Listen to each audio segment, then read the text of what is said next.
পোশাক করে বসে বাঘের মতো। হাততালিটা কোথায় গেল? বাথুয়ারি একটু সরে হাততালি।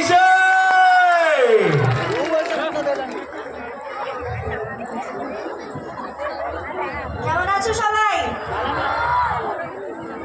সব থেকে বেশি ভালো আছে।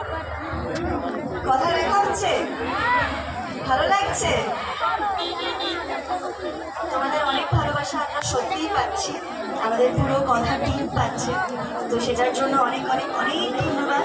তোমরা এভাবেই ভালোবাসো আমাদের, আর আমরাও চেষ্টা করছি তোমাদের আরো অনেক ভালো ভালো এপিসোড হিট করার। সামনে আরো অনেক এক্সাইটিং এপিসোড আসতে চলেছে, নতুন প্রোমো আসতে চলেছে। আশা করছি তোমাদের সবটাই খুব ভালো লাগবে। হ্যালো, ম্যাডামের জন্য আমরা ওয়েলকাম করবো একটু অন্যরকম ভাবে। অভিনেত্রী সুস্মিতা আমাদের মধ্যে এসেছেন, আর কালকে যখন সকালবেলা অনুষ্ঠান শেষ হয়ে যাবে আমরা চায়ের দোকানে বসে আড্ডা মারতে মারতে জাস্ট এই কথাগুলোই আলোচনা করবো।